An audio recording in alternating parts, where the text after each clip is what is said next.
최고위원회의 시작하겠습니다. 어제 신안 해안에서 승객과 승무원 267명을 태운 여객선이 좌초되는 일이 있었습니다. 무엇보다도 단 한 분의 인명 피해 없이 전원이 구조되어 다행입니다. 국민의 생명과 안전은 그 어떠한 것과도 바꿀 수 없습니다. 이번 사고를 우리 해상 안전을 철저하게 점검하라는 경고로 받아들여야 합니다. 다시는 이러한 일이 반복되지 않도록 정확한 사고 원인 규명과 재발 방지 대책이 필요합니다. 우리 당은 이번 사고와 관련해서 당 차원에서 엄정한 사고 원인 조사와 모든 경과의 투명한 공개를 정부에 강력하게 요구하겠습니다. 이재명 정권이 국민의 인내심을 시험하고 있습니다. 대장동 항소 포기를 치밀하게 기획한 박철우 대검 반부패부장을 서울중앙지검장으로 임명하는 인사폭거를 자행했습니다. 이는 단순한 보훈 인사를 넘어 대장동 범죄 수익을 수호하는 침묵의 카르텔을 완성하겠다는 대국민 선전포고입니다. 동시에 항소 포기에 이어 공소 취소까지 밀어붙이라는 미션을 부여한 것입니다. 더욱 기가 막힌 것은 정권의 불의에 맞서 정당한 의견을 개진한 18명의 검사장들을 격려하기는커녕 집단 항명 중대 범죄라는 터무니없는 비난으로 매도하며 경찰에 고발하겠다고 나섰습니다. 범죄 조직에 가담하면 좋은 자리를 주고 반기를 들면 손가락을 잘라버리는 조폭 정권입니다. 오죽하면 검찰 내부에서조차 수사팀의 등에 칼을 꽂은 인사를 영전시켰다며 인사권자가 어떻게 검찰과 국가 시스템을 망칠 수 있는지 보여주는 인사라고 개탄하고 있겠습니까? 조폭 정권의 끝은 분명합니다. 국민들이 반드시 소탕할 것입니다.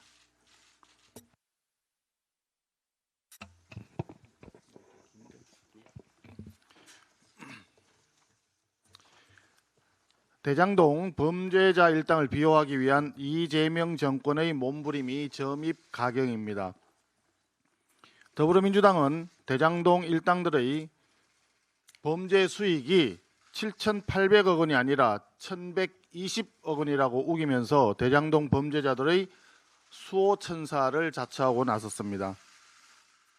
항소 포기 이유를 설명해 달라는 검사장들을 평검사로 강등시키겠다는 협박도 모자랐는지 더불어민주당은 검사장 18명을 전원 고발하겠다고 합니다. 또 정부는 항소 포기의 키맨인 박철우 반부패 부장을 중앙지검장으로 승진 임명했습니다. 하늘 무서운 줄 모르는 오만한 정권의 대국민 선전포고입니다. 이쯤 되면 막 하자는 거죠라는 노무현 전 대통령의 말씀을 더불어민주당에게 되돌려 드립니다. 대장동 범죄자 일당의 범죄 수익을 지키기 위해 정부 여당이 조직적으로 총력전을 벌이고 있는 이번 사태는 가히 이재명 정권 권력형 비리 게이트로 역사에 기록될 것입니다. 반드시 그 대가를 치르게 될 것입니다. 대장동 항소 포기 외압 사태와 관련해서 국정조사 협상이 진행 중입니다. 우리 국민의힘에서는 대장동 항소 포기 외압뿐 아니라 더불어민주당이 원하는 검사 항명까지 국조 대상에 넣기로 대승적으로 수용했습니다. 그럼에도 불구하고 더불어민주당 지도부는 국정조사 특위를 수용할 수 없고 법사위에서 그냥 진행하면 된다면서 사실상 국정조사를 무산시키기 위한 시간 끌기 침대 축구 협상으로 일관하고 있습니다. 퇴장 전문가 추미애 위원장이 진행하는 법사위 국정조사가 과연 정상적인 국정조사가 되겠습니까? 게다가 여당 법사위원들이 18명의 검사장들을 항명으로 고발까지 했는데 고발인들이 피고발인들을 국회로 불러들여서 조사하는 것이 법치주의 원칙에 맞습니까? 분명히 말씀드립니다. 더불어민주당 김병기 원내대표가 먼저 제안했던 국정조사 특위입니다.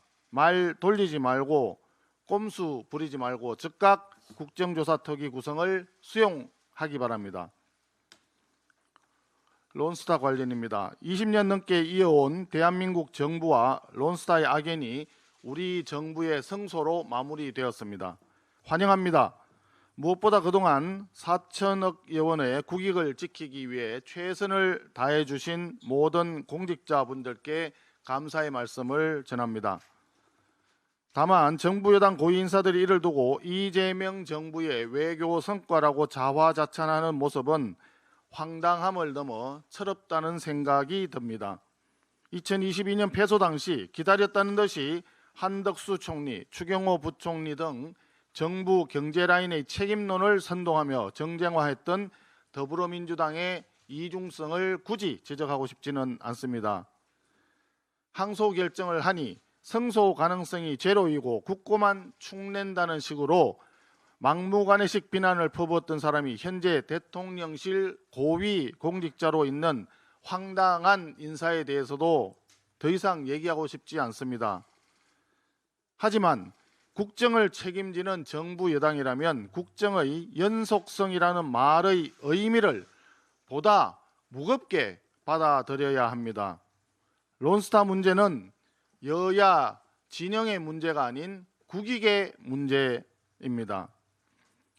이재명 대통령이 UAE와의 정상회담에서 자랑스럽게 내세운 바라카 원전과 아크 부대도 15년 전 이명박 정부가 당시 야당의 비방과 폄훼 속에서 시작했지만 지금 그 결실을 고스란히 이재명 대통령이 누리고 있습니다. 에이펙의 성공도 마찬가지 아니겠습니까? 국정자원 화제는 윤석열 정부 탓, 집값 폭등도 윤석열 정부 탓하더니 론스타 성소만 이재명 정부 덕입니까? 잘되면 내 탓, 잘못되면 남 탓의 자세로는 국정을 온전히 이끌 수 없습니다. 성공한 역사이든 실패한 역사이든 모든 유산을 물려받아 오늘의 우리가 있는 것입니다. 마지막으로 당부 말씀드립니다. 론스타는 외환은행을 약 4조 원에 매각해 이미 엄청난 이익을 확보하고서도 우리 정부에 6조 원 규모의 손해배상 소송을 제기했던 전형적인 탐욕적 투기 자본입니다. 지금 우리 정부가 해야 할 일은 철없는 자화자찬이 아니라 우리 외환시장의 안정성이 다시는 이 같은 투기 자본에 휘둘리지 않는 근본적인 대책을 마련하는 것입니다. 또한 대미투자 관세 협상 이후 여전히 불안정한 외환시장 안정대책을 고민해야 되는 것이 집권 여당과 당국자들이 해야 할 일입니다. 아울러 론스타가 혹여 새로운 터집잡기 소송 제기가 가능성이 있는지 철저히 대비해 주기 바랍니다. 다시 한번 강조해서 말씀드립니다. 정파의 문제가 아니라 국익의 문제입니다. 이상입니다. 예, 최고위원 신동욱입니다. 자신의 죄를 덮기 위해서 검찰을 내전과 도덕적 파탄의 아노미 상태로 몰고 가려는 이재명 정권의 엄중히 경고합니다. 사실 그동안 쭉 봐왔던 방식이어서 크게 놀랍지는 않습니다. 특정 집단을 혐오 세력으로 몰아서 국민을 선동하고 그 선동으로 얻어진 에너지를 독재와 장기 집권의 연료로 사용하는 전술은 사실 역사가 오래된 전술입니다. 2차 세계대전 직전 나치를 비롯한 파시즘 정권들이 유태인을 표적 삼았던 바로 그 방식입니다. 그런데 불행히도 2025년 대한민국 검찰이 그 집단 광기의 표적이 된 듯합니다. 이재명 정권은 대다수의 국민들이 대장동 항소 포기를 도무지 이해할 수 없다고 하는데도 항소 포기의 주역으로 의심받고 있는 박철우 대검 반부패 부장을 검찰에 꽂히라는 서울중앙지검장으로 영전시켰습니다. 역설적으로 보면 그가 이번 사태의 주역이자 가장 큰 공로자라는 사실을 자백한 것입니다. 그런데 이제 박철우 지검장에게는 대장동에서 이재명이라는 이름 석자 완전히 지우라는 새로운 미션이 주어졌을 것입니다. 반면에 항소를 주장하고 항소 포기 이유를 설명해 달라고 요구했던 검사들은 징계, 좌천, 강등, 고발로 위협하며 검찰을 극도의 혼란 속으로 몰고 가고 있습니다. 앞으로 검찰 내부는 지우려는 검사들과 지키려는 검사들 사이에 내전이 벌어질 것입니다. 항소 포기 외압의 피의자로 수사를 받아야 할 박철우 검사는 필사적으로 대장동에서 이재명이라는 이름 석자는 물론 그 흔적까지 완벽하게 지우려야 할 것입니다. 범죄 수익 환수의 최고 전문가라는 박철우 서울중앙검사장이 앞으로 어떻게 범죄 수익을 숨기려 하는지 저희는 국민과 함께 끝까지 지켜보고 책임을 묻겠습니다. 이 희대의 막장 드라마를 국민들은 결코 용납하지 않을 것입니다. 이상입니다.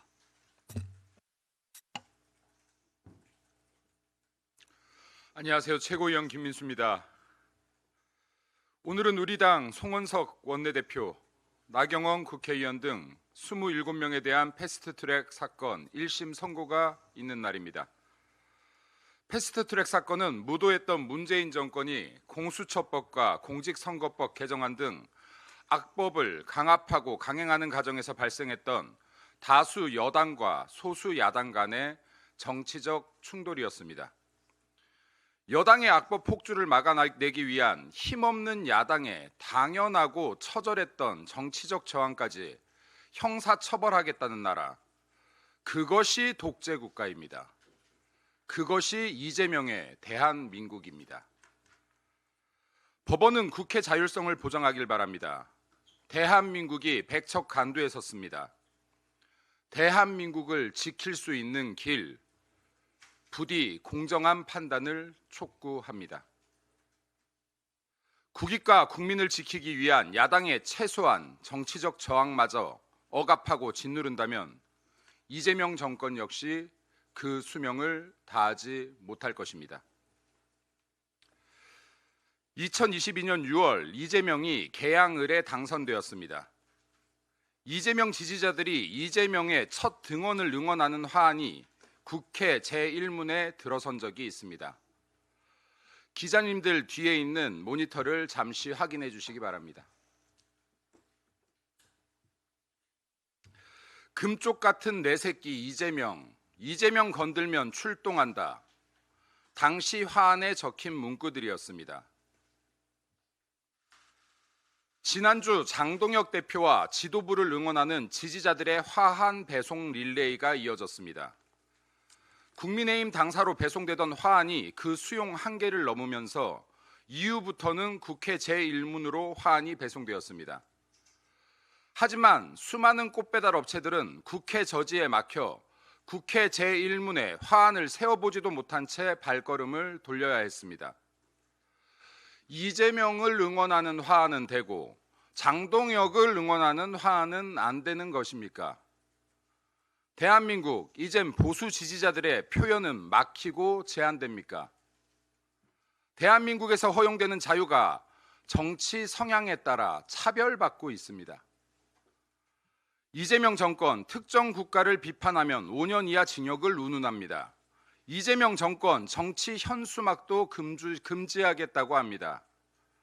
이젠 야당 대표에 대한 응원 메시지마저 막겠다는 것입니까? 민주당은 표현의 자유를 억압하는 치졸하고 반민주적, 반헌법적 행태를 멈추길 바랍니다. 오늘도 국민의힘을 응원하는 화환을 막는지 지켜보겠습니다.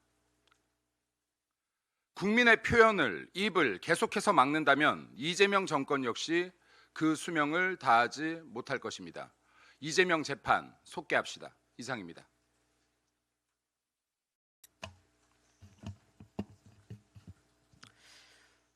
대통령실 정책실장의 안하무인에 대해 한 말씀 드리겠습니다. 그제와 어제 대통령실 김용범 정책실장의 태도와 발언이 국민의 큰 우려를 사고 있습니다. 국회 운영위 영상을 보고 저는 김용범 실장이 술 취했나 싶었습니다. 자세히 보니 술이 아닌 권력에 잔뜩 취해 있었습니다. 영상을 국민 여러분도 다시 한번 보십시오. 여당 상임위원장이 큰 소리로 여러 차례 제지해도 듣지를 않고 사선 국회의원 출신 정무수석이 3번, 4번 타이르고 말려도 이성을 잃고 완력으로 뿌리치며 회의장에서 고함을 칩니다. 국회 무시이고 안하무인 국민 무시입니다. 그가 국회에서 내놓은 메시지는 딱 하나, 내 자식 건드리지 마라. 공인 맞습니까? 정작 그가 발끈한 김은혜 의원의 질문은 정부의 11호 부동산 대책을 질타하는 것이었습니다. 김 실장 자녀 아파트 갭 투자 이야기는 꺼내지도 않았습니다. 청년들 내 집 마련 사다리를 걷어차는 것을 따져 묻는데 정부 정책 총책임자라는 사람이 정책 설명은 안 하고 자기 자식 얘기에만 흥분해서 노발대발 각원이었습니다. 기가 찹니다. 어제 방송에서 내놓은 그의 해명은 더욱 심각합니다. 일단 사과를 안 합니다. 심지어 거짓말을 합니다. 자신이 격분한 모습을 영상으로 다시 봤다는 그는 김은혜 의원이 자기 딸이 갭 투자했다는 모함을 계속해서 글이 됐다고 이야기합니다. 영상을 봤다면 모를 리 없습니다. 수십 번 저도 돌려봤습니다. 오해했다고, 죄송하다고 한마디만 하면 될 것을 거짓 핑계를 대고 있습니다. 민주당 김병기 위원장이 이성을 잃은 자신을 정책실장 이렇게 3번이나 부르며 여기가 당신 화내는 곳이냐 라고 호통친 것도 자기를 야단친 게 아니라 상황 정리 차원에서 이야기한 것이라고 합니다. 이 정도면 자아인식, 상황인식이 전혀 안 되는 겁니다. 눈치 없는 게 아니라 애초에 보지 않는 겁니다. 민주당이 오만 방지하다고 그 난리를 쳤던 윤석열 대통령실 인사들을 다 합쳐놓아도 그보다는 나을 겁니다. 지금 대통령과 대통령실, 민주당의 가장 큰 문제가 공사 구분이 안 된다는 겁니다. 대통령과 민주당은 자기들 건드렸다고 검찰을 해체하고 사법부, 대법원을 마구 짓밟습니다. 법무부 장관은 대장동 재판 항소를 포기하고 그 범죄자들을 재벌 만들면서까지 절친 이재명 대통령 사법 리스크 없애는데 혈안이 되어 있습니다. 민주당 과방위원장은 자녀 결혼식과 축의에 자기 권력을 이용해 국민적 지탄을 받으면서도 죄책감이라고는 1도 없습니다. 더 큰 권력을 쥐어주면 쥐어줄수록 그들은 더욱더 교만해질 것이고 공익보다 사익을 추구할 집단이고 사람입니다. 김용범 실장은 어제 방송 말미에 이렇게 말했습니다. 아빠가 공직에 있어 조심히 살고 눈치 보는 딸에게 애잔함이 있다. 자식 자랑은 팔불출이고 고관 대작이 밖에서 하는 자식 걱정은 더 팔불출입니다. 부디 이 정부의 부동산 정책과 내로남불식 자식 사랑에 허탈해할 이 땅의 평범한 부모와 청년들을 좀 애잔하게 봐주십시오. 이상입니다.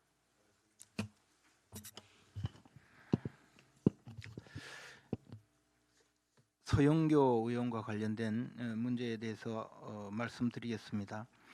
이용명 씨라는 분이 있습니다. 이분이 변호사 시험 1회 출신 변호사입니다. 이분이 쿠팡 상무로 입사한 것은 지난 10월 달이라고 합니다. 그 전에 민주당 국회의원 보좌관을 하다가 쿠팡 상무로 이직을 했습니다. 이분이 변호사 자격이 있어서 또한 대한변협의 정부 담당 이사직을 함께 맡았습니다.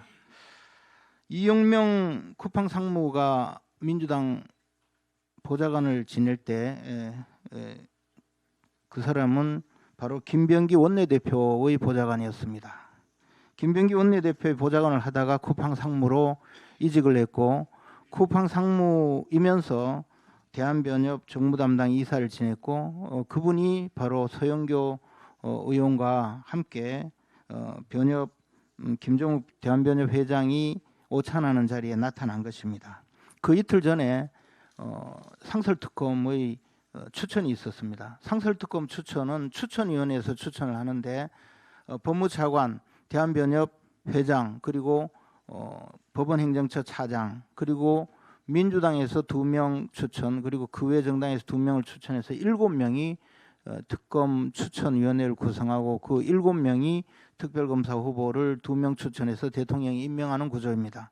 즉 민주당에서 2명 추천위원을 넣고 법무차관이 1명을 추천하고 그러면 대한변협 회장이 민주당 쪽의 편을 들어주면 그냥 민주당에서 원하는 사람을 특검으로 추천할 수 있는 구조입니다. 이렇기 때문에 대한변협 회장이 사실 민주당의 법사위원과 함께 특검 추천과 관련해서 식사를 한다는 것 자체가 굉장히 문제가 있는 것입니다. 그런데 그 자리에 나타난 사람이 다름 아닌 김병기 원내대표의 보좌관을 지냈던 쿠팡 상무입니다.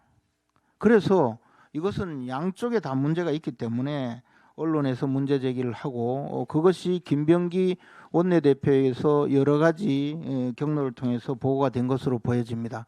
김병기 원내대표에게 전해진 문자 메시지 내용은 대체로 이런 오찬을 한다. 그런데 언론에서 이런 취재가 있으니 이것이 부적절하다. 그런 내용입니다. 그 문자 메시지 내용에 어떤 잘못된 내용도 없고 허위 사실도 없습니다.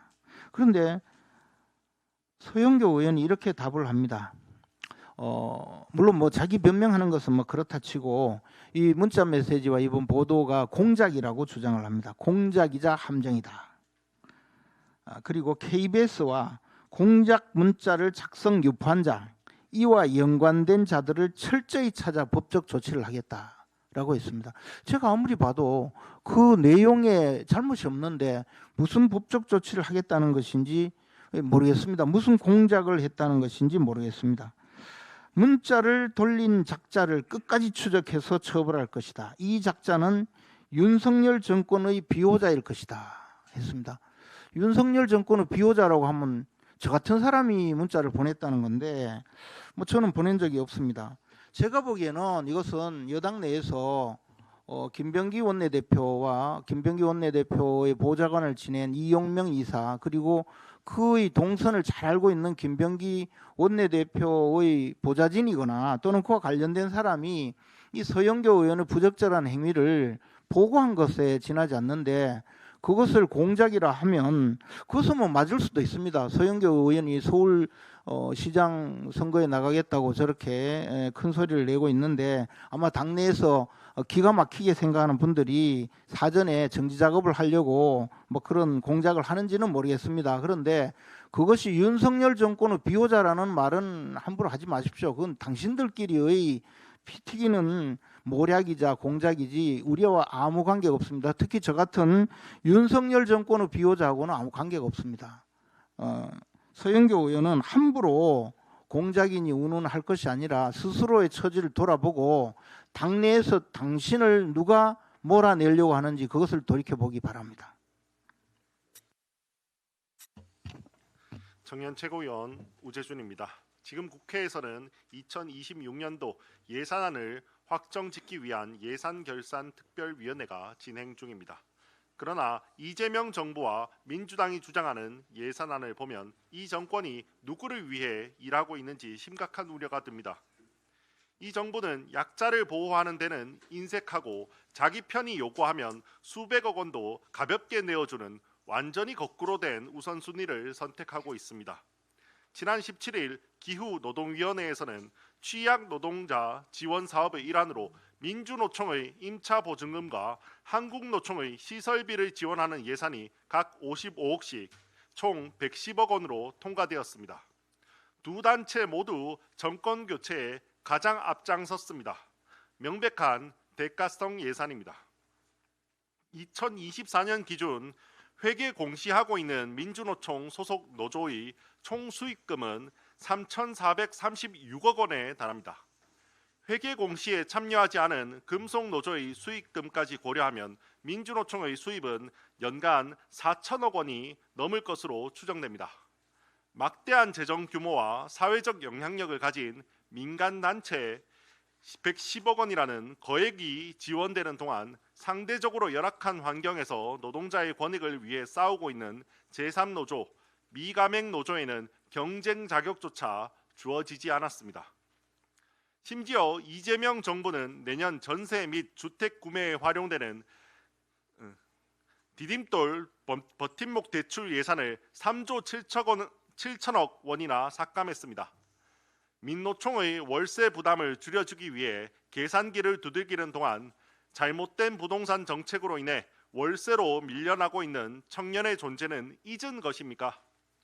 청년층이 전 월세난에 시달리는 상황에서 거대 노조의 임차 보증금에 수십억 원을 배정하는 것을 납득할 수 있는 국민은 단언컨대 없을 것입니다. 마지막으로 지난 19일 우리나라가 미국계 사모펀드 론스타와의 국제투자 분쟁에서 승소했다는 기쁜 소식이 전해졌습니다. 이로써 우리나라는 약 4천억 원의 배상금과 이자 지급 의무가 사라지고 소송 비용도 돌려받게 됐습니다. 승소 포기로 7천억 원을 날릴 위기인 대장동 사건, 한 해에만 200억 달러를 사실상 현금 투자해야 하는 민주당표 한미 정상회담과는 사뭇 다른 결론입니다. 2022년 론스타 소송 결정 당시 이자만 불어날 수 있다, 승소 가능성은 제로라며 비난하던 민주당은 승소 결과가 나오자 자신들의 공이라며 공치사를 벌이고 있습니다. 수많은 더불어민주당의 방해 속에서도 꾸준히 대한민국의 예산을 지켜온 법무부 모든 관계자 여러분께 이 자리를 빌어 감사 인사를 드립니다.